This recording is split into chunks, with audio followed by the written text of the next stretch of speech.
उत्तरं यस् समुद्रस्य हिमद्रैश्चैव दक्षिणं वर्षं तद्भारतं नमा భారతీ యత్ర సంతతహి.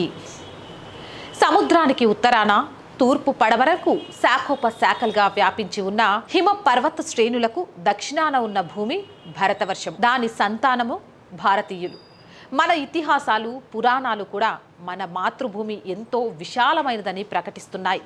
నేటి ఆఫ్ఘనిస్తాన్ ఒకనాటి మన ఉపఘన స్థానము, మహాభారతంలో శల్యుని స్థానం అది. నేటి కాబూల్, కందహార్లు ఒకనాటి గాంధార దేశం. కౌరవుల తల్లి గాంధారి జన్మించింది ఇక్కడే.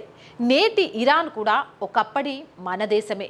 మనకు పవిత్ర తీర్థస్థలమై సాక్షాత్తు పరమశివుడు నివాసమైన కైలాసగిరులు, మానస సరోవరం ప్రస్తుతం చైనా కౌగిలిలో ఉన్నాయి.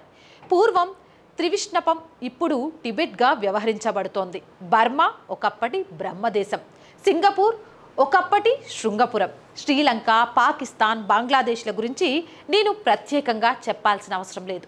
అఖండ భారతదేశంలో సుమారు 60% భూభాగాన్ని కొంతమంది స్వార్థపరుల మూలాన కోల్పోయాం. ఏనాటికైనా మనం కోల్పోయిన భూభాగాలను తిరిగి సాధించుకొని అఖండ భారతాన్ని నెలకొల్పుదామని సంకల్పం చేస్తాం.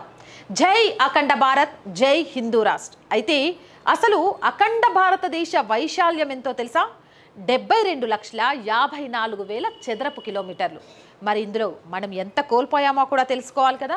భూటాన్ 47,500, టిబెట్ 12,46,000, ఆఫ్ఘనిస్తాన్ 6,62,000, శ్రీలంక 66,000, నేపాల్ 1,50,500, బర్మా 6,89,000, పాకిస్తాన్ 8,10,500, బంగ్లాదేశ్ 1,50,500, మాల్దీవులు 300 చొప్పున చదరపు కిలోమీటర్లను మనం కోల్పోయాం. స్వతంత్రానంతరం పాక్ ఆక్రమిత కాశ్మీర్గా 78,000 చదరపు కిలోమీటర్లు, అలాగే చైనా కబలించిన లడఖ్గా 37,500 చదరపు కిలోమీటర్లను కోల్పోయాం. ప్రస్తుతం మిగిలి ఉన్న మన భారతదేశం 33,16,500 చదరపు కిలోమీటర్లు మాత్రమే. కొంచెం అంకెల్లో తేడా ఉన్నా వాటికి సరాసరిగా ఉంటుంది. ఏనాడైనా సరే అతి త్వరలోనే మనమంతా అఖండ భారత్ విస్తరించాలని, అలాంటి చిత్రపటాన్ని చూడాలని మనస్ఫూర్తిగా కోరుకుందాం.